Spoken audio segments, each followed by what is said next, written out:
إن الحمد لله نحمده ونستعينه ونستغفره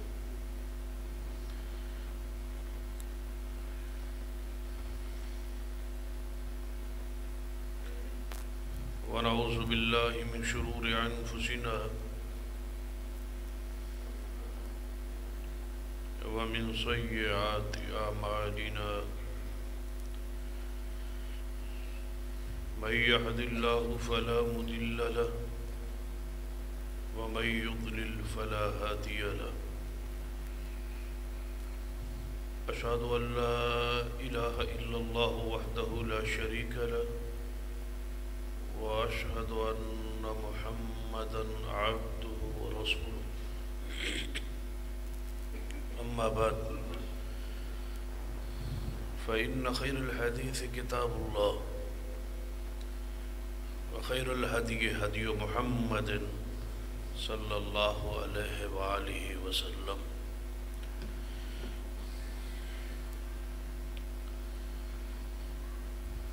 وشر الأمور محدثاتها وكل محدثة بدعة وكل بدعة ضلالة أما بعد فأعوذ بالله السميع العليم من الشيطان الرجيم من همزه ونفخه ونفثه بسم الله الرحمن الرحيم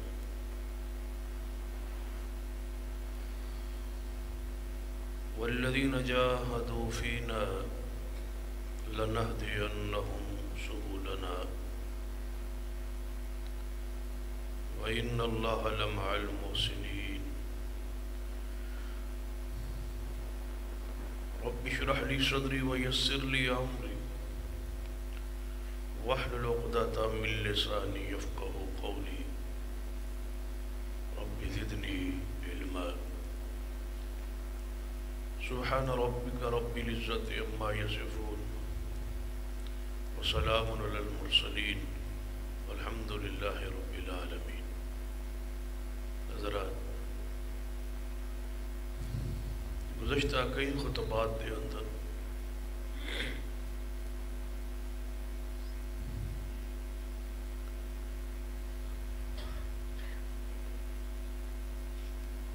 ایک موضوع زیر بحث ہے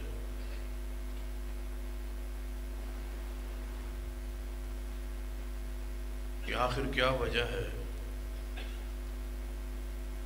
کہ لوگوں کی اکثریت حق کو قبول کیوں نہیں کرتی.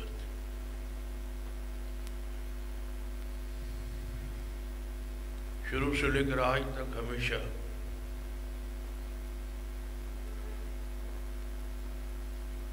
راہ حق پہ چلنے والے تعداد تھوڑی رہی.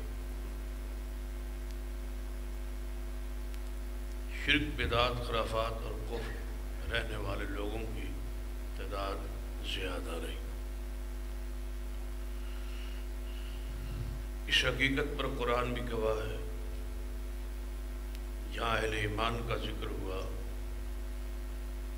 تو قلیلا ما تؤمنون قلیلا ما تذکرون، تھوڑے ہیں جو صاحب ایمان.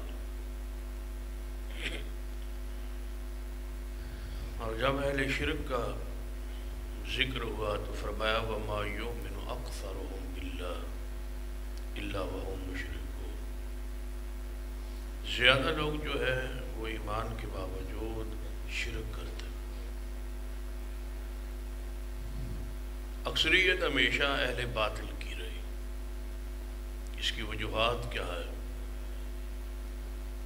غالباً 3 وجوہات کا مختلف خطبات میں ذکر ہو چکا. لوگوں کی اکثریت اس لیے حق قبول نہیں کرتی.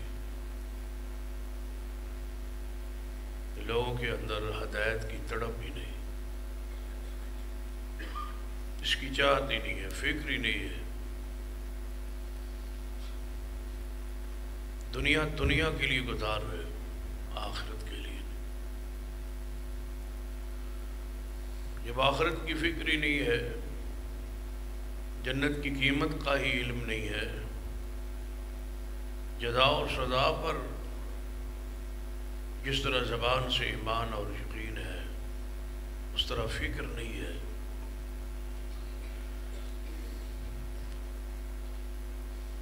اللہ کا قانون ہے کہ جب تک حق کی اور ہدایت کی تڑپ نہ ہو تو یہ وہ قیمتی چیز کسی کو عطا نہیں کرتا، پہلے تڑپ ہونی چاہیے۔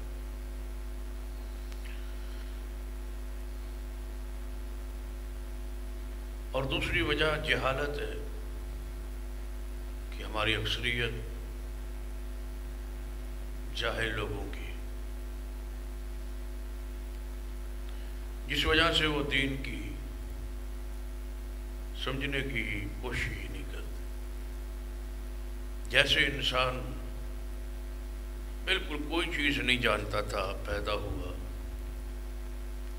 ایسے چند معلومات دنیاوی انہوں نے حاصل کی اور زندگی بسر کر رہے ہیں۔ حقیقت میں وہ علم سے، دین سے، شریعت سے، عقیدے سے، اللہ کی معرفت، رسول اللہ کی معرفت سے کوسوں دور ہے بوجہ جہالت۔ اور تیسری چیز جو بیان ہو چکی کہ بہت سارے لوگوں کے ذہنوں میں یہ بات ڈال دی گئی ہے کہ حق مشکل ہے، قرآن مشکل ہے، حدیث مشکل ہے، ہماری سمجھ سے بالا ہے۔ اس پر ہم نے گزشتہ خطبہ میں چند واقعات پیش کی کہ دین آسان ہے، دین مشکل نہیں ہے۔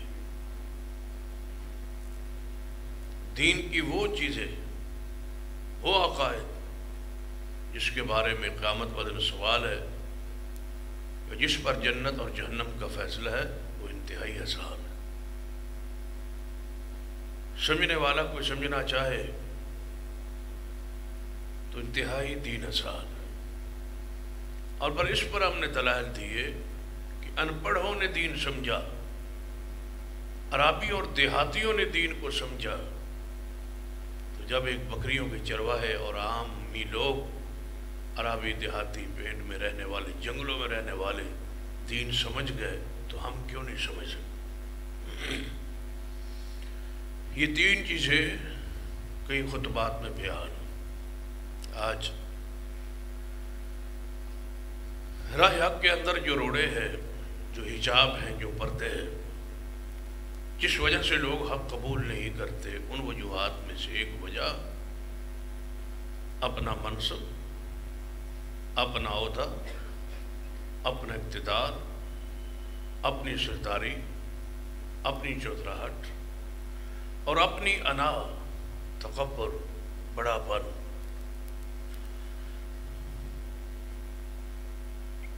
یہ ساری چیزیں جو ہے رائے حق قبول کرنے اور اس پہ چلنے میں بہت بڑی رکاوٹ ہے۔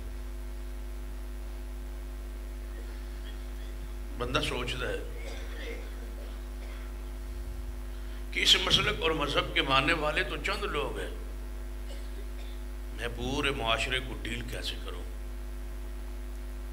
میری دکان چھوڑ دی جائے، مجھے کاروباری نقصان ہوگا، ماحول میرے حق میں نہیں رہے، لوگ مجھے تان نہ دیں، اور جس منصب پہ اس وقت میں موجود ہوں، چاہے وہ دینی مذہبی منصب ہو یا سیاسی ہو یا کوئی اور اقتدار والا ہو،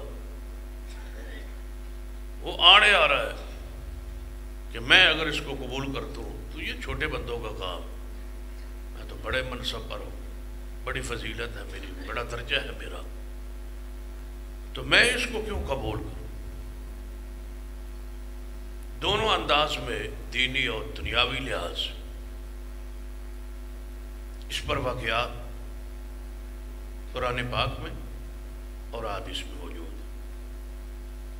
اور یاد رکھیے، جب تک انا اور کبر ختم نہیں ہوگا، حق کو ٹھکرانا تکبر کی بہت بڑی علامت ہے، اور تکبر ہے یہ کہ حق کو ٹھکرا دیں، کہ میں نہیں مانتا، بڑائی کی وجہ سے، کبر کی وجہ سے، یہی تکبر ہے۔ اور جس کے دل میں رائی کے برابر تکبر ہوگا، آپ نے فرمایا وہ جنت میں نہیں جائے گا۔ اپنے آپ کی تواضع اختیار کرنا پڑے، جھکنا پڑے، قبول کرنا پڑے گا حق کو، چاہے اس کے لیے طبیعت نہ مانے، ماحول نہ مانے، برادری مخالف ہو، سارا زمانہ ایک طرف کھڑا ہو جائے، لیکن بندہ حق کے ساتھ کھڑا ہو، تعداد نہ دیکھے اور نہ ہی اپنے مستقبل کی فکر کرے کہ میرے ساتھ کیا ہو۔ اس پر بھی بہت سارے واقعات قرآن اور حدیث میں موجود ہیں۔ ابراہیم علیہ السلام کی سیرت کو پڑھیں، اللہ نے حق بخشا ہے، دین بخشا ہے، ہدایت نازل کی ہے، نبوت کے لیے چنا ہے، خلیل بنایا ہے۔ کون تھا ان کے ساتھ؟ جب ہجرت کے لیے نکلے تو سوائے اپنی بیوی کے کوئی دوسرا انسان ساتھ نہیں تھا، باپ بھی نہیں تھا، ماں بھی نہیں تھی، قبیلہ بھی نہیں تھا، قوم بھی نہیں تھی، اکیلے تھے۔ تو کیا اللہ نے ضائع کر دیا؟ کیا پھر اللہ نے ذکر کو ختم کر دیا ہے؟ وَتَرَكْنَا عَلَيْهِ فِي الْآخِرِينَ، دنیا میں کوئی مذہب ایسا نہیں جو ابراہیم علیہ السلام کا احترام نہ کرے۔ یہ وہ صلہ ہے جو حق پہ ڈٹ جانے کا۔ نمرود سے مناظرہ دیکھ لیں، سارے واقعات قرآن میں، اشارہ کرتا ہوں صرف۔ فرعون کے سامنے کون سی چیز آڑے تھی؟ تکبر تھا، انا ربکم الاعلی، میں بڑا ہوں، میں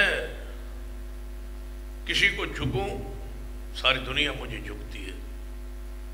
یہ اقتدار ہے، یہ رعب دبدبہ اسلام قبول کرنے کے بعد تو نہیں رہے گا۔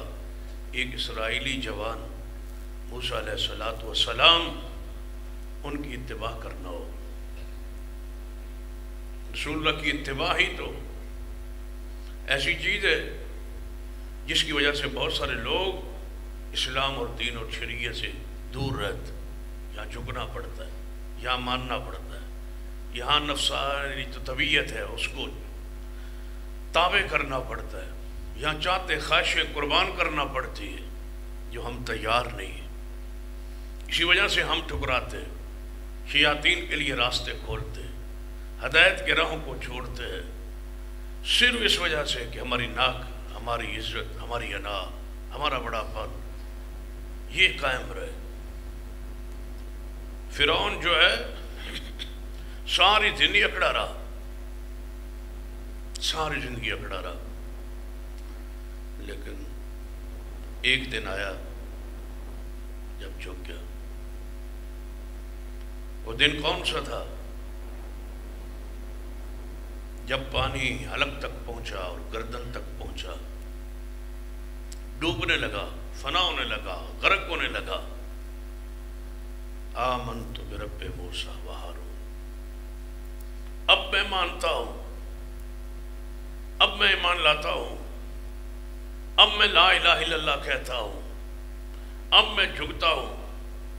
موت نظر آ رہی ہے، پانی کی موج نظر آ رہی ہے، موت سامنے ہے، آنکھیں جو ہیں پھٹ گئی۔ اب حق قبول کرنے کا کیا اسے فائدہ ہوا؟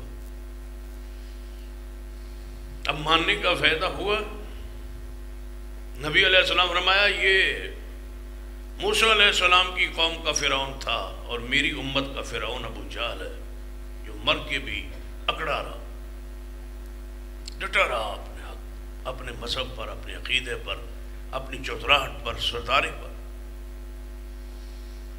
جب پتہ چلا کہ مجھے قتل کرنے والے دو معاذ ہیں، بچے ہیں، پھر اللہ نے کیسا انتقام لیا؟ اس امت کے فرعون ابو جہل کو کس سے مروایا؟ بچوں سے۔ اکڑ ایسے ختم ہوتی۔ پھر انا و گردن کا سریہ اس طرح ٹوٹتا ہے، اس طرح نکلتا ہے۔ دو بچوں نے، صحابہ کرام نے زخمی کیا، گرا۔ نبی علیہ الصلوۃ والسلام تک آواز پہنچی، یا رسول اللہ ابو جہل قتل ہو گیا۔ آپ بڑے خوش ہوئے، فرمایا جاؤ عبداللہ ابن مسعود دیکھ آؤ، تحقیق کراؤ، وہ ذرا میت وکھاؤ، میں لے آؤ اس کی میت کو گھسیٹ کے بعد تاکہ محمد مصطفیٰ دیکھے۔ یہی انجام ہوتا ہے کبر کا، اور یہی مقام ہوتا ہے حق کو ٹکرانے کا، اس وجہ سے کہ میں اب بڑا ہوں، یہ بڑا پن ختم ہو گیا ہے۔ نبی علیہ الصلوۃ والسلام کے صحابی عبداللہ ابن مسعود آئے اور ابو جہل کی گردن پہ پاؤں رکھا، سانس باقی تھے، مرا نہیں تھا، تڑپ رہا۔ عبداللہ ابن مسعود رضی اللہ تعالیٰ نے اوپر پاؤں رکھا، کہتا ہے کون ہو؟ فرمایا عبداللہ ابن مسعود ہوں، وہ جو ہماری بکریاں چرایا کرتا تھا، مرا پڑا ہے لیکن اکڑا پڑا ہے، وہ عبداللہ جو ہماری بکریاں چرایا کرتا تھا، آج میں اس کے پاؤں کے نیچے ہوں۔ عبداللہ ابن مسعود نے فرمایا سنا پھر محمد کی ہر بات سچی نہیں تھی؟ رسول نے جو فرمایا تھا سچ نہیں فرمایا تھا؟ وعدے پورے ہوئے یا نہ ہوئے؟ جو محبوب نے بتلایا تھا وہ ہوا یا نہ ہوا؟ سیرت میں لکھا ہے، کہتا ہے کیا کرنے لگے عبداللہ؟ فرمایا اب تمہاری گردن کاٹنے لگاؤ۔ کہتا تھوڑا نیچے سے کاٹنا تاکہ مرے ہوئے میں گردن ابو جہل کی لمبی پڑی ہو۔ یہ اس امت کا فرعون ہے۔ سولہ تشریف لائے، فرمایا یہ میری امت کا فرعون ہے جو مرتے ہوئے بھی اکڑا رہا۔ بنی اسرائیل کا جو فرعون تھا وہ مرتے ہوئے آمنت برب موسیٰ و ہارون کہتا تھا، اور میری امت کا فرعون مرتے ہوئے بھی کہتا تھا کہ محمد مصطفیٰ اور اس کے دعوت سچی نہیں۔ یہ راستے کی رکاوٹ دور کیجیے، اقتدار کو، منصب کو، جاہ و جلال کو، اس کی کوئی حیثیت نہیں۔ جو بات حق ہے اس کو قبول کرے۔ اللہ تمہارے لیے بہت سارے انعامات سے نوازے گا اگر تم وہ ساری رکاوٹیں دور کر کے اسلام کو قبول کر۔ واقعات قرآن اور حدیث میں دونوں طرح بھرے ہوئے ہیں، بہت سارے واقعات، دونوں پہلو ہیں قرآن اور حدیث میں۔ جن نے اقتدار کی قربانی دے کے اسلام قبول کیا، چودراہٹ کی قربانی دے کے اسلام قبول کیا، اقتدار کو ہوتے ہوئے اسلام قبول کیا، وہ بھی ایک لمبی لائن ہے، اور جنہوں نے حق کو اقتدار کی وجہ سے ٹھکرایا وہ بھی ایک لمبی لائن۔ لیکن انجام والعاقبۃ للمتقین، انجام انہی لوگوں کا ہے۔ فرعون کی بات چل رہی تھی، اس کے دور کی جادوگروں کی حالات قرآن میں پڑھ لو۔ جادوگر تھے، بادشاہ کی قربت حاصل تھی، اور فرعون کے محل میں آنا جانا تھا، فرعون نے بلایا تھا، انعامات سے نوازنا تھا۔ جب رسیاں پھینکی تو سام محسوس ہوئی، موسیٰ علیہ السلام کو کہا گیا موسیٰ یہ جادو ہے، آگے بڑھیے، ڈریے نا۔ اللہ نے اپنی قدرت کے مناظر دکھائے، آپ نے عصا مبارک پھینکا جو ساری ان رسیوں کو، لاٹھیوں کو نگل گیا۔ لیکن اب دو ہی راستے تھے، یا فرعون تھا یا موسیٰ علیہ السلام تھے، اور درمیان میں جادوگر تھے۔ اس کا رعب بھی تھا، دبدبا بھی تھا، خوف بھی تھا۔ مردوں کے خلاف تقریر کرنا کون سا مشکل ہے؟ مرے ہوئے بزرگوں اور مرے ہوئے مشکل کشاؤں، حاجت رواؤں جن کی پوجا کی جاتی ہے، اس کا رد کرنا کون سا مشکل ہے؟ کوئی مشکل نہیں۔ میں یہاں کہتا رہوں کہ فلاں بزرگ، فلاں فوت ہونے والے مشکل کشا نہیں ہے، حاجت روا نہیں ہے، نفع و نقصان کے مالک نہیں ہے، وہ تو مرے ہوئے، وہ تو فوت شدہ ہے، وہ دنیا سے جا چکے۔ یہ کون سا مشکل ہے؟ جب عقیدہ یہ ہے کہ وہ کچھ کر نہیں سکتے تو ان کا رد کرنا کون سا مشکل ہے؟ ان کے باطل نظریات کا رد کرنا کون سا مشکل ہے؟ مشکل تو ہے زندہ خداؤں کا رد کرنا، جو زندہ ہوں اور موجود ہوں اور سامنے ہوں، اقتدار میں ہوں۔ اصل تو توحید یہ ہے، اصل استقامت تو یہ ہے کہ زندوں کے سامنے بولا جائے لِيُنذِرَ مَنْ كَانَ حَيًّا، ڈرائے ان کو جو زندہ ہے۔ ایک طرف موسیٰ علیہ السلام ہے اور دوسری طرف کون ہے؟ فرعون۔ وہاں مشکل تھا جب ہارون و موسیٰ کی ڈیوٹی ذمہ داری لگی نا، جاؤ فرعون کے پاس، دونوں بھائی جاؤ، تو دل میں ایک فطری ہوتا نا خوف، اس کی شریعت میں ممانعت نہیں ہے اور استقامت کے خلاف بھی نہیں ہے اور ایمان کے منافی بھی نہیں ہے۔ جو فطری خوف ہوتا ہے، دل دماغ میں خوف ہوتا ہے کہ میں وہاں جا رہا ہوں، وہاں فوج ہے، اقتدار ہے، حکومت ہے، سب کچھ ہے، مجھے کچھ بھی کہہ سکتے ہیں، کر سکتے ہیں، تو ایک فطری خوف تھا۔ تو اللہ نے فرمایا موسیٰ اور ہارون جاؤ، پریشان نہ ہونا، میں تمہارے ساتھ ہوں، دیکھ بھی رہا ہوں اور سن بھی رہا ہوں اور بھیج میں رہا ہوں، جاؤ کچھ نہیں ہوگا۔ پھر کیا؟ ہاں یہاں بھی مارکا لگا ہوا ہے، سارے جادوگر کھڑے، جادوگروں پر واضح ہو گئے کہ حق کیا ہے؟ موسیٰ علیہ السلام۔ ہم غلطی پر ہیں اور یہ حق پر ہے، ہم جادو پر ہیں اور یہ دین پر ہے، ہمارا کرشمہ جادو تھا اور ان کا یہ سب کچھ کھا جانا لاٹھی کا یہ معجزہ تھا، یہ اللہ کی قدرت تھی، یہ صرف جادو کی جادوگری نہیں تھی۔ تو پھر فرعون نے ڈرایا بھی، دھمکایا بھی اور کہا بھی میری اجازت سے پہلے، یہ اکڑ دیکھو، میری اجازت سے پہلے، میرے حکم سے پہلے بلایا میں، کھلایا میں، سب کچھ میرے پاس آئے تھے، تم مقابلے کے لیے آئے تھے اور تم یہاں کھڑے ہو، موسیٰ علیہ السلام پر ایمان لے آئے ہو۔ تو کیا کہا تھا؟ اس نے کہا میں تمہارے پاؤں اور ہاتھ مخالف کاٹ دوں، ہاتھ کاٹ دوں گا، پاؤں کاٹ دوں گا، مخالف سمت سے کاٹوں گا، اگر دایاں ہاتھ ہوگا تو بایاں پاؤں ہوگا، کاٹ کے ہاتھوں اور پیروں کو چھوڑ دوں گا، تڑپتے رہو گے ریتوں پر۔ تو سب نے کیا کہا تھا؟ جو چاہو کر لو، اب کوئی پرواہ نہیں۔ پتا تھا آج کے بعد اقتدار نہیں ہے، آج کے بعد ایوان فرعون سے نکل گئے ہیں، آج کے بعد ابتلا، آزمائش، امتحانات شروع ہو گئے، کیونکہ یہ ساری چیزیں راہ حق میں رکاوٹ نہیں بن سکتی۔ ہمیں یہی چیز کھا گئی کہ میں فلاں محکمے میں فلاں پوسٹ پہ ہوں، میں کہوں کہ میں اہل حدیث ہوں، میں کہوں کہ میرا یہ مسلک، یہ منہج، یہ عقیدہ ہے، لوگ مجھے دفتر میں، آفس میں کیا کہیں، دور ہو جائے۔ اس بات کو، اس عقیدے کو چھپا لو، یہ حق سمجھ آ گیا ہے لیکن قبول نہیں کرتا اس وجہ سے کہ اگر قبول کروں گا تو یہ وقار، عزت جو روب بنا ہوا ہے یہ ختم ہو جائے گا، لوگ اتنے بڑے عہدے پر رہ کے بڑا چھوٹا کام کیا ہے۔ یاد رکھیے یہ چھوٹا کام نہیں ہے، یہ جنت کا راستہ ہے، اس کو قبول کیجیے۔ نبی رحمت جناب محمد صلی اللہ علیہ وسلم کی زندگی کو پڑھی، آپ کا چاچا تھا نا ابو طالب، کتنا پیار کرتا تھا، اتنی محبت، اتنا پیار جس کی کوئی مثال ہی زمانے میں نہیں ملتی۔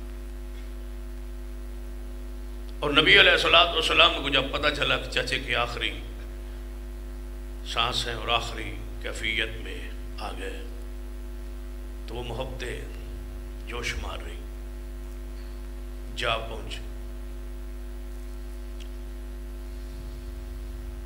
پہنچے چاچا کے پاس۔ مشہور حدیث ہے، صحیح بخاری میں ہے، اور ہمارے کے استاد تھے، شیخ تھے، وہ فرمایا کرتے تھے میری زندگی میں سب سے مشکل جس واقعے کو بیان کرنا ہے وہ ابو طالب کا واقعہ. رسول اللہ کی رحمت، رسول اللہ کی محبت، رسول اللہ کا پیار، غم گساری، درد تڑپ کہ چچا جہنم میں نہ جائے، اور پھر چل کے جانا، اور پھر پاس بیٹھنا، پھر نصیحتیں کرنا، کلمہ پیش کرنا، چاچے کا انکار کرنا، اور رسول اللہ کا پھر روتے ہوئے واپس آنا،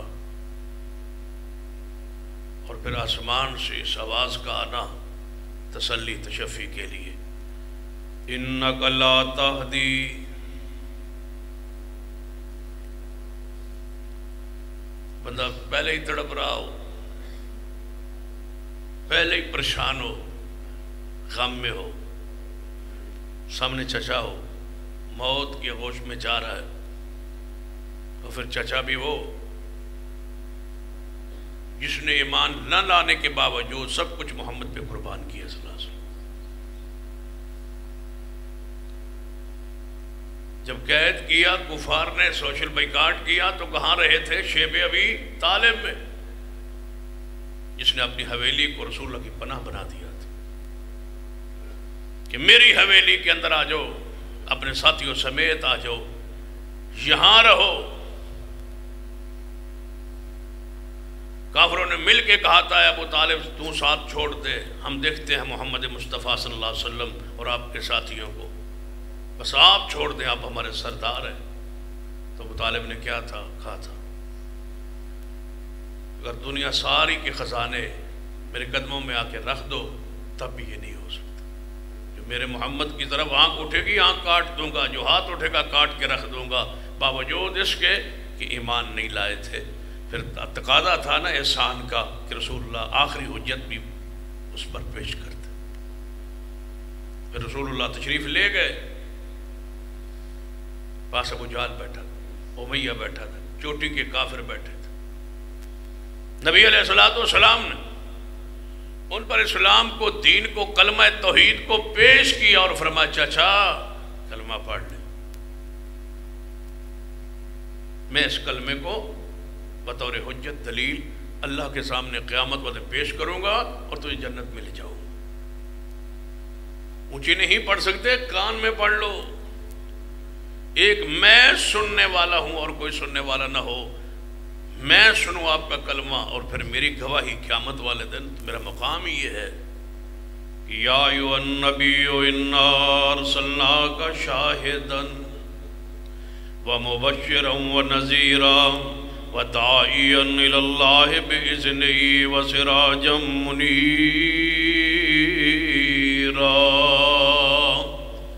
کہ آپ نے اللہ نے شاہد بنایا، گواہ بنایا، میری گواہی قیامت والے مقبول ہوگی. میں گواہی دوں گا کہ چچے کے کلمہ پڑھنے کا میں محمد خود گواہ ہوں صلی اللہ علیہ وسلم. تو آپ کی جان بخشی ہو جائے گی. آپ نے دفاع بڑا کیا ہے، مدد بڑی کی ہے، لیکن دفاع اور مدد سے پہلے جو شرط ہے قرآن میں، لوگ کہتے ہیں ہم نے دفاع رسول پہ بہت کام کیا، ہم نے عظمت رسول بہت بیان کی، شان مصطفیٰ بہت بیان کی، حسن بیان کیا، جمال بیان کیا، کمالات بیان کیے، معجزات بیان کیے. سن لیجئے، سب کچھ بیان کرو، جب تک توحید نہیں ہے نا اس وقت رسالت پر ایمان بھی فائدہ مند نہیں. قرآن پڑھی، ایمان پہلے ہے، نصرت تعاون مدد بعد میں ہے. سارے نبیوں سے اللہ نے یہ وعدہ لیا تھا، مشہور آیت مبارکہ ہے نا قرآن میں، وَإِذَا أَخَذَ اللَّهُ مِيثَاقَ النَّبِيِّينَ لَمَا آتَيْتُكُم مِّن كِتَابٍ وَحِكْمَةٍ ثُمَّ جَاءَكُم رَّسُولٌ مُّصَدِّقٌ لِّمَا مَعَكُمْ لَتُؤْمِنُنَّ بِهِ وَلَتَنصُرُنَّهُ قَالَ أَقْرَرْتُمْ وَأَخَذْتُمْ عَلَى ذَلِكُمْ إِصْرِي قَالُوا أَقْرَرْنَا قَالَ فَاشْهَدُوا وَأَنَا مَعَكُمْ مِنَ الشَّاهِدِينَ.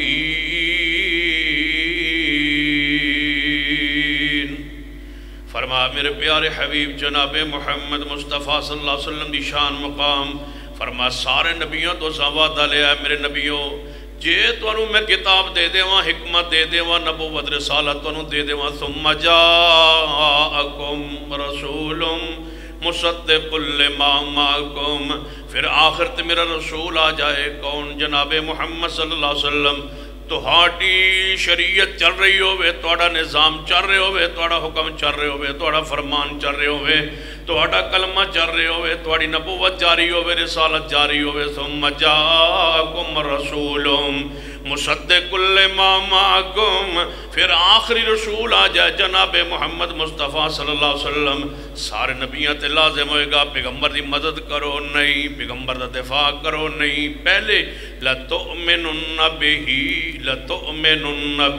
وَلَتَنْصُرُنَّهُ پہلے ایمان لے آنا ہے پھر مصطفیٰ دی مدد کرنی مدد وہ جو ایمان کے بعد ہو دفاع وہ جو ایمان توحید کے بعد ہو ایمان پہلے ہے ابو طالب نے کیا کیا خدمت کی دفاع کیا محبت کی پیار کیا مال پیش کیا سب کچھ کیا کیا نہیں کیا لَتُؤْمِنُنَّ بِهِ ایمان نہیں لا سکے یہ بات پہلی شرط جو تھی قرآن کی وہ پوری نہیں ہوئی پھر نبی علیہ السلام اٹھ کے جا رہے نے ابو طالب دے کول ابو الجہل اور امیہ بیٹھے نے کہنے لگے ابو طالب ہن جہندی واری اے سرداری تے عہدہ تے منصب تے پیودہ دا دین چھاڑ کے جائیں گا یہ چھوڑ جائے گا تو جاتے ہوئی یہ کر رہا ہے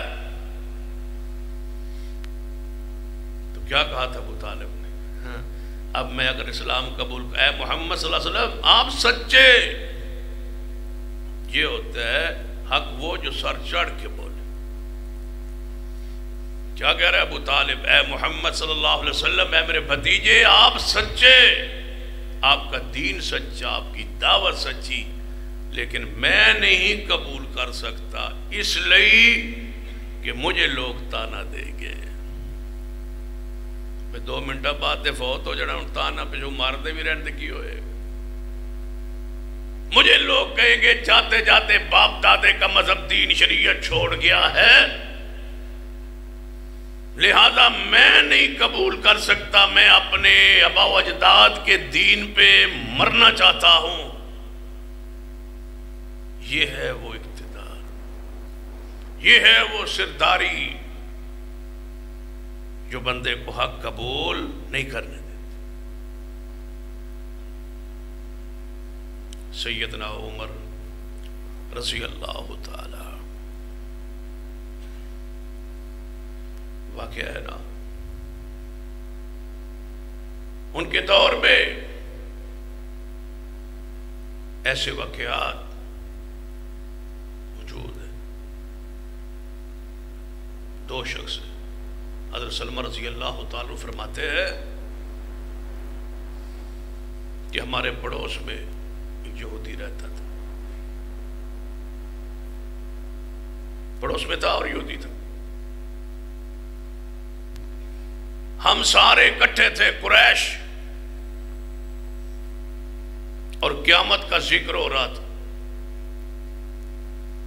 وہ باہر نکلا اور ہماری محفل میں آ گیا ہم قیامت کے انکاری تھے آخرت کے انکاری تھے عذاب قبر کے انکاری تھے شروع سے منکرین حدیث عذاب قبر کے انکاری ہوئے جی اٹھنا مرنا قیامت والے دن پھر پیش ہونا یہ ساری چیزیں ہم نہیں مانتے تھے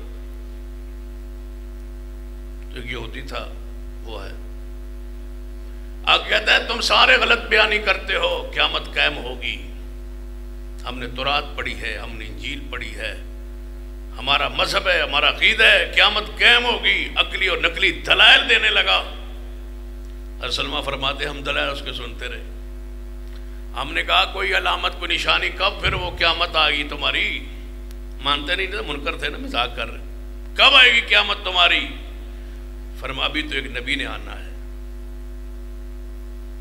ابھی ایک نبی آئے گا اس نبی کے آنے کے بعد پھر قیامت آئے گی وہ آخری نبی ہوگا تم سے مرزائیو تو یہودی بہتر ہیں جو کہتے ہیں محمد آخری نبی ہوگا صلی اللہ علیہ وسلم وہ نبی ہوگا جب وہ آئے گا نا اس کے بعد پھر قیامت قائم ہوگی فرمایا کب تک آئے گا فرمایا مجھے تورات انجیل کا جو علم ہے مجھے اس سے محسوس یہ ہوتا ہے کہ اے سلمہ اجے تو موجود ہی ہوئے گا تو وہ نبی آ جائے گا. کہتے ہیں ابھی چند دن ہی گزرے تھے اس واقعہ کے بعد محمد مصطفیٰ صلی اللہ علیہ وسلم نبی ہونے کا اعلان کر دیا. اور ہم نے دیکھا وہ یہودی سب سے بڑا مخالف تھا محمد صلی اللہ علیہ وسلم. تو ہم نے بلا کے کہا تو کہتا تھا ایک نبی آئے گا قیامت قائم ہوگی, اس کے بعد وہ نبی کے آنے کے بعد قیامت قائم ہو جائے گی. ایک نبی آئے گا اس طرف مکہ مکرمہ کی طرف سے آئے گا یا یمن کی طرف سے آئے گا, یہ ہماری کتابیں کہہ رہی یا مکہ میں آئے گا اس مکہ کی طرف سے یا یمن کی طرف سے, وہ تو آ گیا. تو کیا کہا تھا اس یہودی نے, میرا فتویٰ چلتا ہے, میری عزت چوتھراٹ ہے, اگر آج میں محمد کو مان لوں تو سب کچھ ختم ہو جائے. دکھائے جا رہا ہے روگ بندوں کو کہ میرا یہ منصب ہے, یہ میری چوتھراٹ ہے, یہ میرے مرید ہے, یہ میں پیر ہوں, بزرگ ہوں, گدی ہے, سجادہ نشین ہوں, میں قبول کر لوں حق کو تو مریدوں کا کیا بنے, مریدوں کا کیا بنے گا, پھر ان کا کیا بنے گا. ایسے بیسیوں واقعات, یہ لوگ ظالم مانتے ہیں کہ یہ حق ہے. کافی عرصہ پہلے کی بات, میں یہاں سے نکلا اور یہ آگے چوک ہے شیر پاؤ, اس سے آگے تھوڑا سا جائے تو عمر مسجد ہے. اس مسجد کے اندر بزرگ ہوتے تھے, فوت ہو گئے, شہاب الدین صاحب بزرگ تھے. وہاں جا رہے تھے تو میرا دل چاہا بس سنا ہے ان کا تقوی زہد للہیت سنی ہے, بڑے نیک ہیں, صالح ہیں, میں کہا چلو مل لیتے. تو میں اندر چلا, پوچھا ساتھیوں سے, میں نے کہا شہاب الدین صاحب, پیر صاحب, حضرت صاحب کیا ہے؟ انہوں نے کہا اندر ہے. دروازے پہ اندر بندہ گیا, اس نے کہا جی آپ کو کچھ دو ساتھی ملنا چاہتے ہیں. تو انہیں اجازت دے دی, اندر گئے. مرید سارے جو ہے وہ نیچے بیٹھے ہوئے. میں تو پھر کافی عرصے کے بعد وہاں گیا نہیں, جو آپ جاتے آتے ہیں, کیونکہ آپ میں ایسے بندے بیٹھے ہیں نا جو جاتے آتے رہتے ہیں, جہاں ٹائم مل جائے وہ پڑھ لیتے ہیں, چلے جاتے ہیں. تو اندر ان کا کمرہ تھا, اس کمرے میں ہم داخل ہو گئے تو مریدین جو تھے سارے نیچے بیٹھے, حضرت پیر صاحب اوپر بیٹھے تھے چارپائی پر. تو میں اندر داخل ہوا, پار ساتھی نے مجھ سے تعارف کیا, میں نے انہیں بتایا تھا.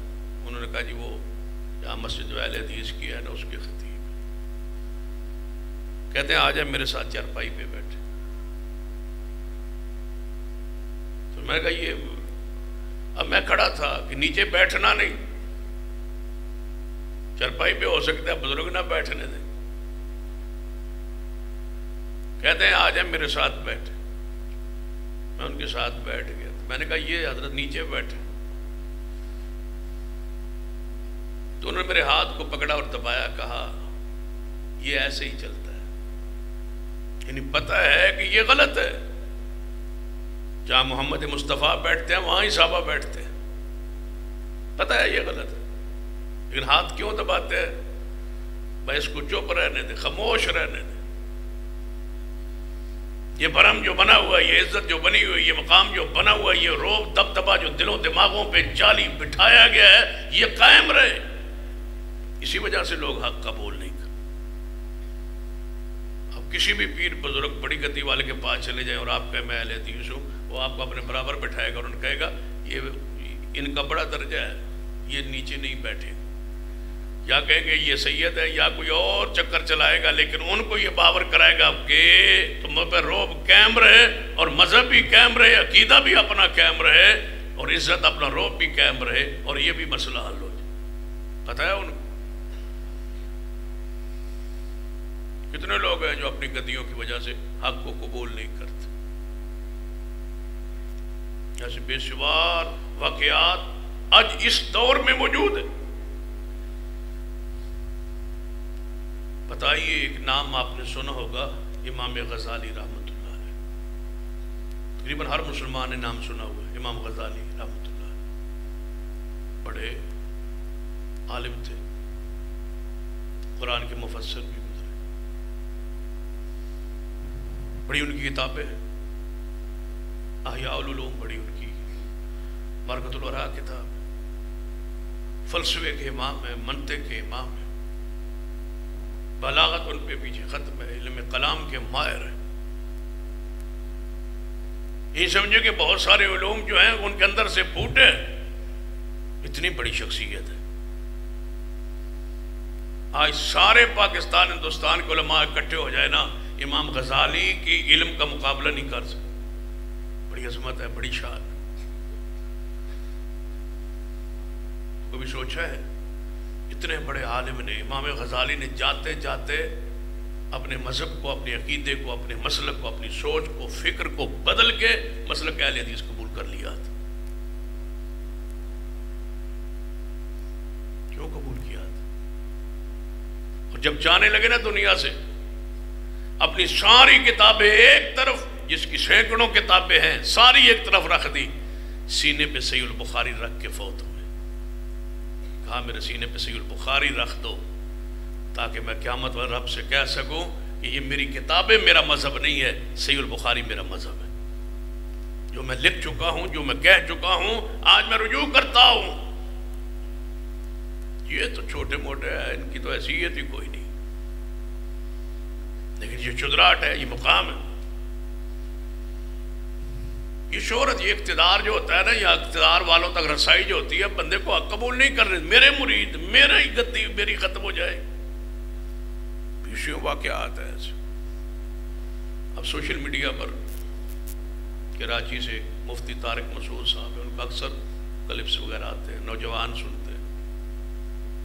انہوں نے مانا تو بند مکتبہ فکر کی شیخ الحدیث ہے, بہت بڑے ادارے پڑھاتے ہیں.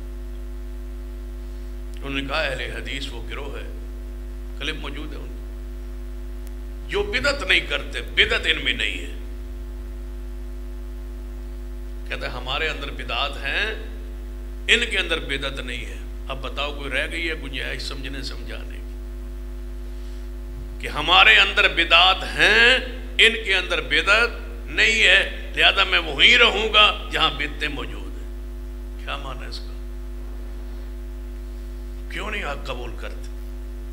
یہ شیخ الحدیثی, یہ مقام, یہ عظمت, یہ دارے, یہ سارا روب دبدبا جو جھوٹا بنا ہوا ہے, یہ قائم رہے گا. کیا آپ نے امام رازی کا نام نہیں سنا؟ تفسیر کبیر والے, قرآن کے مفسر امام رازی رحمت اللہ علیہ نے اپنی زندگی کے سارے مسائل سے رجوع کر کے جاتے ہوئے مسلک اہل حدیث کو قبول کیا تھا. امام رازی رحمت اللہ علیہ. باقی جن ائمہ کرام کا ہم تذکرہ کرتے ہیں نا, امام بخاری, امام مسلم, امام ابو داؤد, امام نسائی, امام ترمذی, امام ابن ماجہ, اللہ کی رحمت میں ہے, اللہ کا فضل ہے, تحدیث نعمت ہے, ان میں سے ایک بھی مسلکن حنفی نہیں ہے, سارے کے سارے اہل الحدیث تھے. تھوڑا مقام ہے. امام بخاری, امام مسلم, امام ابو داؤد, تھوڑے نام ہیں, بڑی شخصیات. انہی سے علم, دین, شریعت ہم تک پہنچی ہے. یہی سکھا لوگ ہیں, یہی محدثین ہیں, یہی رسول اللہ کے دین کے رکھوالے, چوکیدار و محافظ و نگران ہیں. ان کا اس مسلک اور منہج سے متفق ہونا اور اسی مسلک پر رہنا اور فوت ہونا, کیا یہ تھوڑا ہے تحدیث نعمت؟ کبھی آپ نے سوچا ہے ان میں سے ایک بھی حنفی کیوں نہیں؟ آخر کوئی وجہ تو ہوگی. ایک بھی ایسا نہیں ہے جس نے مسلک حنفی کا رد نہ کیا ہو. اگلی بات اس سے بھی یہ سخت ہے نا, رد نہ کیا ہو, رد کیا ہے. امام بخاری کی صحیح البخاری پڑھے, سارا انہی کا رد ہے. امام بخاری کی پہلی کتاب سے لے کر آخری کتاب التوحید تک جون سی کتاب کھولے, انہی کا رد. مرجئہ کا رد, جہمیہ کا رد, یہ عقائد نظریات یہ سارے وہی پرانے ہیں، صرف نام نیا رکھا ہے، روپ نیا چڑھا ہے، باقی سارا کوئی تو وہی ہے۔ امام راضی جیسے اکابر محدث امام مفسر نے اس مسلک کو قبول کیا۔ اچھا آپ نے ایک نام سنا ہوگا، بڑے نام میں آپ کے سامنے پیش کروں، بڑے نام، تو آپ کے دل و دماغ میں یہ بات بیٹھے کہ یہ جاہو منصب والے لوگ تھے، یہ بڑے اونچے درجے والے لوگ تھے، یہ بڑی شخصیات تھیں، یہ علم کے سمندر اور پہاڑ تھے، جاتے جاتے یہ بتلا گئے کہ یہ حق ہے اور یہ باطل ہے، ہم غلطی پر تھے، ہم نے اس کو قبول کیا۔ دو نام آپ کو میں نے بتلائے، وہ آپ یاد رکھیں گے، ایک امام راضی اور دوسرے امام غزالی۔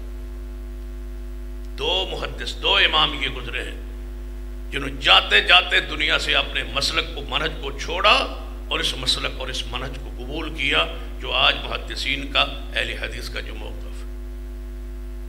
ایک تیسرا نام پیش کرنے لگا، بہت بڑا سپہ سالار ہے، ہر بندہ تاریخ سے آگاہ رکھنے والا اس کا نام جانتا ہے، سلطان محمود غزنوی۔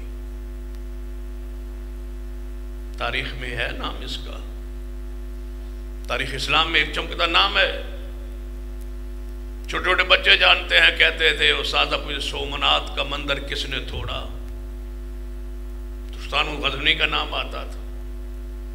ہندوستان پر اسلام کے جھنڈے لہرانے والے اور یہاں مندر توڑنے والے سلطان محمود غزنوی تھے اور مسلکاً حنفی تھے، سلطان محمود غزنوی رحمہ اللہ۔ لیکن سپہ سالار ہونے کے باوجود، اتنے بڑے درجے پر ہونے کے باوجود، صرف نماز کے منظر کو دیکھا تھا۔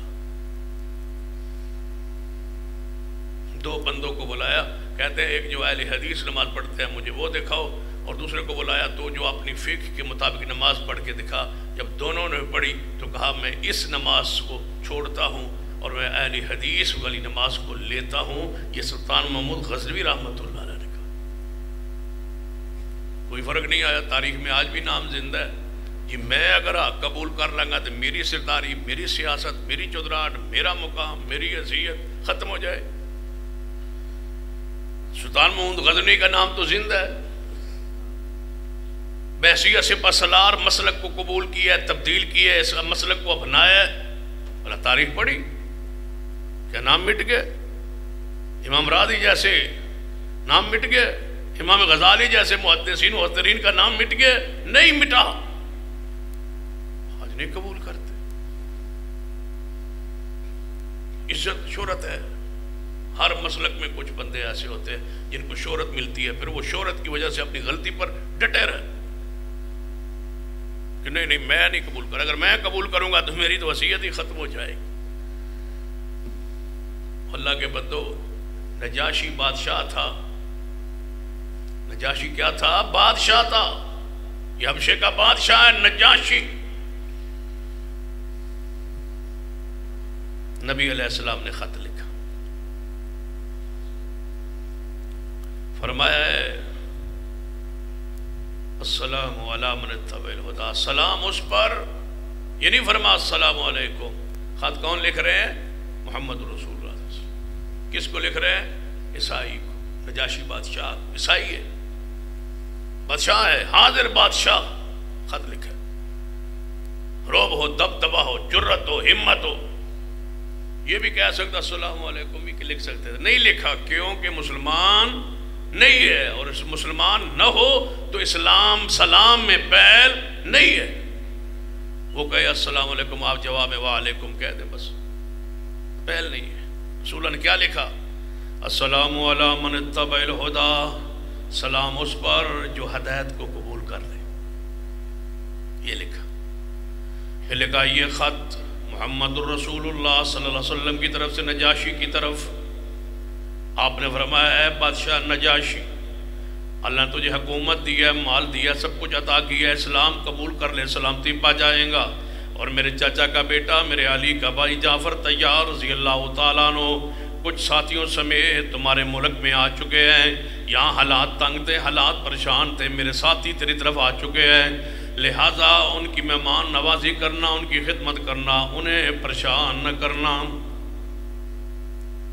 اے گل نہیں فرمائی وہ پہلے اپنی مہمان نوازی کرا لو، اپنے چاچے کا بیٹا علی کا بھائی جعفر طیار وہاں گیا ہوا ہے، وہ ساتھی گئے ہوئے ہیں، آپ کا داماد عثمان گیا ہوا ہے، آپ کی بیٹی ساتھ جو ہے وہ رقیہ گئی ہوئی ہے، یہ اللہ کی راہ میں ہجرت کر کے حبشہ کی طرف گئے ہوئے ہیں، تو ان کو بچا لیں۔ فی الحال اسلام کی دعوت کو بعد میں مؤخر کر لیتے ہیں، نہیں، اسلام کی دعوت پہلے ہے، ساری آفریں اور محبتیں بعد میں۔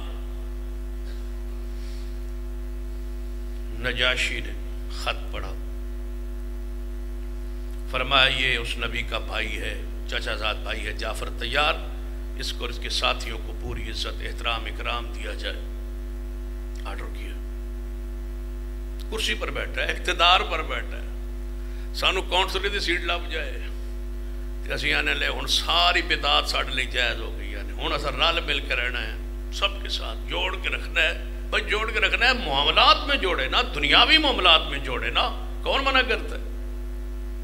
دین پر کس نے کہا کمپرومائز کرے، اسلام پر کس نے کہا کمپرومائز کریں، بدعات پر کس نے کہا کمپرومائز کر کے مان لیں، تسلیم کر لیں، قبول کر لیں، بھائی ہم نے مل کے رہنا ہے۔ اسلام اور ہے، ایمان اور ہے، دین اور ہے، شریعت اور ہے، جو سیاست میں ہے وہ کرے نا، اس میں ایمان کو کیوں لے آتے ہیں، عقیدے کو کیوں لے آتے ہیں، اسلام کو کیوں لے آتے ہیں، اس کی استہزاء مذاق کیوں اڑاتے ہیں؟ اقتدار کی وجہ سے عارضی یہ جاؤ جلال، یہ منصب، یہ ساری چیزیں سامنے رکھے، یہ دیکھو وقت کا بادشاہ ہے، تمہارے سارے اقتدار تمہاری حیثیت نجاشی کے جوتے پر قربان، یہ وقت کا بادشاہ ہے، سیٹ پر بیٹھے، اقتدار ہے، خط پڑھ رہا ہے، کس کا؟ محمد رسول اللہ صلی اللہ علیہ وسلم۔ فرمایا اے جعفر طیار رضی اللہ تعالیٰ، مجلس لگی ہوئی ہے، وزیر مشیر بیٹھے ہیں، کابینہ پوری بیٹھی ہے، پارلیمنٹ ہاؤس کے اندر خطاب کس کا؟ جو ہجرت کر کے وہ آئے ہوئے جعفر طیار کا۔ فرمایا میں تجھ سے سوال کرتا ہوں اے جعفر طیار، کافروں نے مشرکوں نے بھڑکایا تھا نجاشی کو کس بات پر؟ کہ یہ عیسیٰ علیہ السلام کو نہیں مانتے، تسی عیسیٰ علیہ السلام کو مانتے ہو، یہ نہیں مانتے، یہ عیسیٰ علیہ السلام کے گستاخ ہیں، یہ توہین کرتے ہیں۔ یہ ہوتا ہے نا متنفر کرنا، کہ ان کے قریب نہ جائیں، یہ حضور کو نہیں مانتے، یہ رسول اللہ کو نہیں مانتے، یہ اولیاء کو نہیں مانتے، یہ بزرگوں کو نہیں مانتے، یہ اہل بیت کو نہیں مانتے، ہم کافر ہیں بنا مانے۔ اللہ کے بندو، جو رسول اللہ کو نہ مانے وہ تو مسلمان ہی نہیں ہے، جو اہل بیت کو نہ مانے، جو اولیاء کا احترام نہ کرے وہ تو مسلمان ہی نہیں ہے۔ کیا کہہ رہے ہو؟ کسی مسلمان کے بارے میں یہ تاثر کیسے دے رہے ہو کہ یہ رسول اللہ کو نہیں مانتا، یہ صحابہ کو نہیں مانتا، یہ اہل بیت کو نہیں مانتا، یہ اہل رسول کو نہیں مانتا، یہ اولاد علی کو نہیں مانتا؟ بھائی کون ہے کافر جو نہ مانے؟ ہم تو مومن ہیں، مسلمان ہیں، ہم ہر اس ہستی کو مانتے ہیں جس کا تعلق مصطفیٰ کی ذات کے ساتھ، ہماری اصل وہ ہے محمد مصطفیٰ صلی اللہ علیہ وسلم۔ نجاشی کہتا ہے مجھے یہ سب کچھ بتلایا گیا ہے، اے جعفر طیار سنا ہے تمہارے مذہب میں، ذرا تحقیق بھی کر لیا کرے، جو کوئی کہے نا تو بندہ تحقیق کر لے، پوچھ لے بادشاہ ہے کرنا تو کچا نہیں پکا ہے۔ کہتا ہے اے جعفر طیار، تمہارا قرآن، تمہارا دین، تمہارا نبی ہماری عیسیٰ ابن مریم کے بارے میں کیا کہتا ہے؟ جعفر طیار نے فرمایا اجازت ہو تو سورہ مریم سنا دوں؟ پھر سورہ مریم کی تلاوت شروع کی، کاف یا عین صاد ذکر رحمت ربک عبدہ زکریا۔ آخر میں سورہ مریم کی خوبصورتی اس قدر نا، جہاں یا مشدد ہے وہاں اس کو ایک پڑھنے کا خاص انداز لاچا، پھر مخارج ہوں، پھر قرآن و سنت کے، قرآن کے پڑھنے کا انداز اس پر عبور ہو، مہارت ہو، قرات کو، تجوید کو بندہ جانتا ہو، پھر عربی زبان سے آگاہ اور واقف اور عربی ہو، پھر رسول اللہ صلی اللہ علیہ وسلم کا چچا زاد بھائی ہو، علی کا بھائی ہو، اور وہ بادشاہ کا دربار ہو۔ زندوں پر قرآن پڑھنا مشکل ہے، مردوں پر کون سا مسئلہ ہے؟ سورہ مریم کے وَذْكُرْ فِي الْكِتَابِ مریم، جب یہ رکوع شروع کیا نا تو نجاشی رو رہا تھا، آنکھوں سے آنسو جاری تھے۔ جب قرآن کی تلاوت ختم ہوئی تو نجاشی بادشاہ نے ایک تنکا اٹھایا زمین سے، فرمایا اللہ کی قسم عیسیٰ ابن مریم کے بارے میں جو موقف قرآن نے پیش کیا ہے نا، اس سے نہ عیسیٰ بڑھ کے ہے نہ عیسیٰ اس سے کم ہے، یہی عیسیٰ ابن مریم ہے۔ جب قرآن نے کہا نا ذالک عیسیٰ ابن مریم، رو پڑے، فرمایا یہی ہے عیسیٰ ابن مریم جو قرآن نے کہا۔ نیچے اتر آیا بادشاہ، کس سے؟ کرسی سے، اور چھوٹی موٹی جھوٹی منصب عہدے کے پیچھے حق کو قبول نہ کرنے والوں، اللہ کے بندو اللہ سے ڈرو، قیامت آنی ہے، مرنا ہے، یہ ساری آکڑ ختم ہو جائے گی، 4 کندھوں پہ تم نے قبرستان کی طرف چلنا ہے۔ کیا حیثیت ہے ان چیزوں کی؟ یہ ختم ہونے والی عارضی ہیں، فانی ہیں۔ آج موت آ جائے، نہ سیاست رہے گی نہ کچھ رہے گا، میتوں میں شمار ہو جاؤ گے، قبرستان کے مکین ہو جاؤ، مٹی ہو جاؤ۔ چھوڑ دو ان ساری چیزوں کو، حق کو نہ چھوڑو، حق کو قبول کرو، پھر جو مرضی ہے کرو، حق کو راستے کو قبول کرو۔ بڑی بڑی شخصیات، ہمارا بڑا نام ہے ڈاکٹر ذاکر نائک حفظ اللہ، پوری دنیا میں جاتے ہیں، انڈیا جیسا ملک ان سے ڈرتا ہے، سہما ہوا ہے، پابندی لگائی ہوئی۔ ملائیشیا وغیرہ میں موجود ہے، بادشاہوں جیسا پروٹوکول ملتا ہے، ان کا بھی سلوار کو دیکھا کرے۔ طلباء کو کہوں گا، علماء سے گزارش کروں گا، نوجوانوں کو کہوں، پینٹ شرٹ میں وہ ملبوس ہے، وقت کا عالم ہے، بادشاہوں کے دربار میں جا رہا ہے، بادشاہوں جتنا پروٹوکول مل رہا ہے، شلوار ان کی دیکھا کرے، پینٹ اس کی دیکھا کرے، آدھی پنڈلی تک تمہیں نظر آئے گی، کچھ بھی نہیں ہوتا کیونکہ سنت کو قائم رکھا ہو۔ اس سے کیا ہوتا ہے؟ دین پر، شریعت پر آپ قائم رہیں، ڈٹ جائیں۔ ان ساری چیزوں کیا حیثیت ہے؟ تمہارے پاس تو جواب ہی معقول ہے، بھئی ہمارے محبوب محمد مصطفیٰ کا حکم ہے، ہم ایسے کریں بس۔ جن پر دلائل نہیں ہے وہ اڑے ہوئے ہیں، ڈٹے ہوئے ہیں، اور جن پر دلائل ہے وہ ڈرے ہوئے اور سہمے ہوئے۔ نجاشی کرسی سے نیچے اتر آیا، کرسی کو چھوڑا، اور جعفر طیار سے کہنے لگا ہے محمد مصطفیٰ کے بھائی اپنا ہاتھ آگے کرو، میں محمد مصطفیٰ کے دین پر ایمان لانا چاہتا ہوں۔ کیسا حال ہوگا بھائی پارلیمنٹ ہاؤس کا جب وقت کا وزیر اعظم نیچے اتر کے اسلام قبول کر رہا ہو؟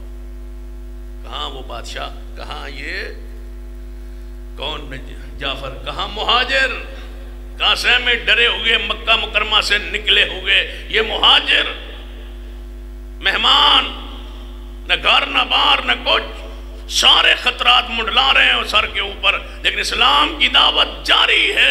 اور نجاشی کرسی سے اتر کے اللہ نے بادشاہوں کے ہاتھوں پر، صحابہ کرام کے ہاتھوں پر بادشاہوں کو بیعت کرنے کی توفیق بخشی، لیکن شرط یہ ہے کہ دین کے لیے بندہ مخلص ہو جائے۔ کافروں نے کہا تھا نا، قرآن پڑھی، سورۃ القصص پڑھی، کافروں نے کہا تھا ہم جانتے ہیں محمد سچا ہے، دین اس کا سچا ہے صلی اللہ علیہ وسلم، لیکن ہماری مجبوری کیا ہے؟ وقالوا ان نتبع الہدی معک نتخطف من ارضنا، ہمیں ڈر یہ ہے کہ لوگ ہمیں کھا جائیں، اچک لیں گے لوگ۔ تم محمد مصطفیٰ کے دین کو قبول کر رہے ہو، ساری آپ آس پاس کی طاقتیں، ادھر کیسر، ادھر کسرا، ادھر جناب یہ یمن، ادھر بحرین، عمان، یہ ساری دنیا کے جو آس پاس ممالک ہیں یہ ہمیں اچک جا لیں گے، کھا جائیں گے کہ تم نے محمد مصطفیٰ کے دین کو قبول کر لیا ہے، ہماری عزت بنی ہے، روب بنا ہوا ہے۔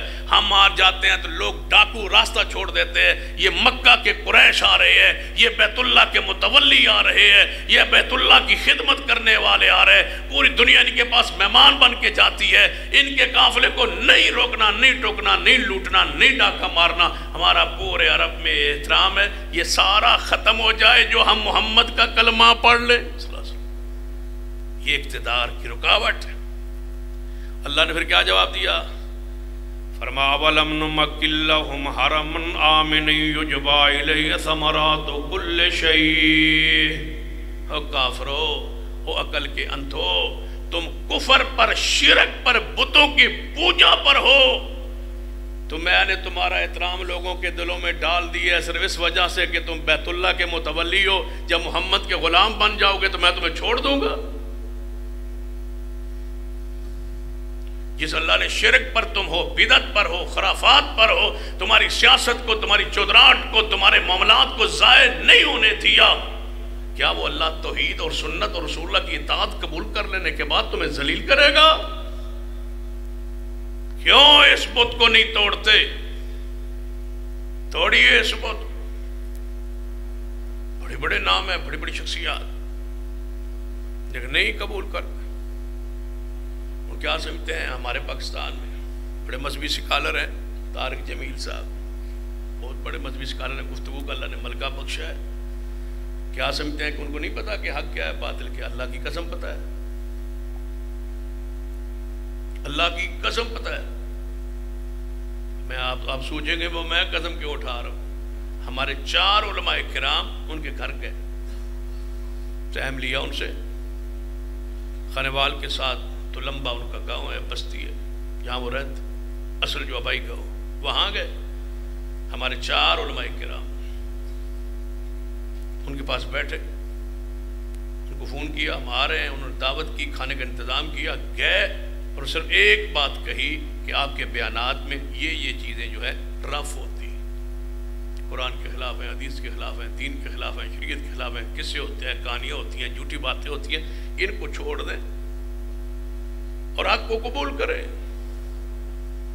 اب سناؤں ان کے کیا الفاظ تھے؟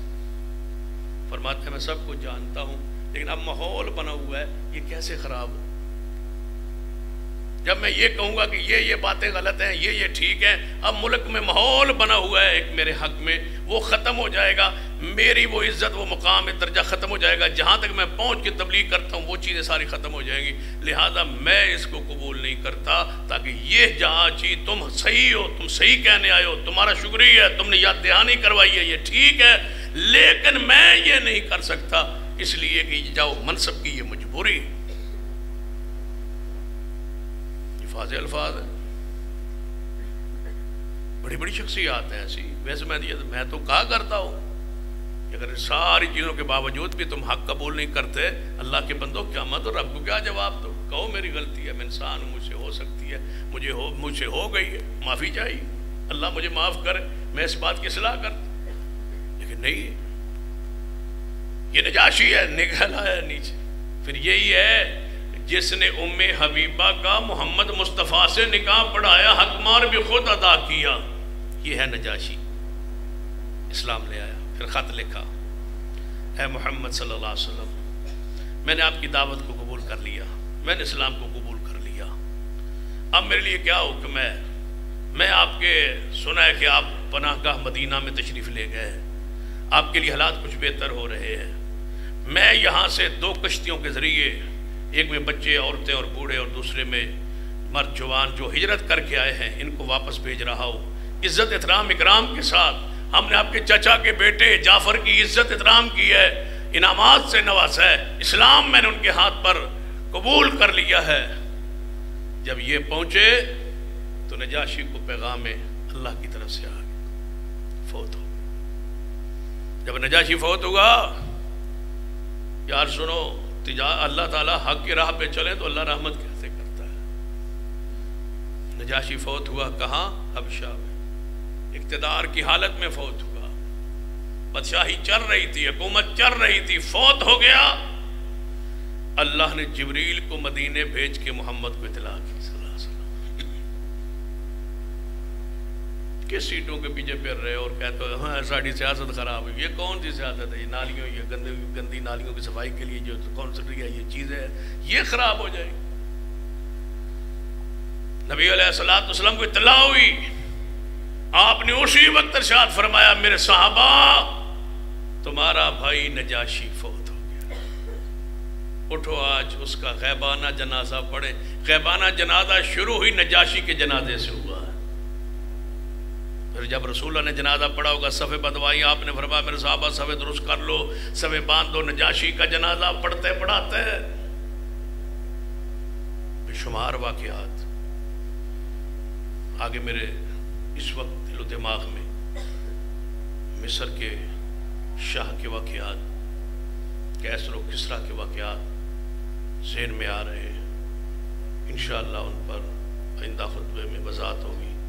اقول قولی ھذا واستغفر اللہ لی ولکم ولسائر المسلمین وآخر دعوانا الحمد للہ۔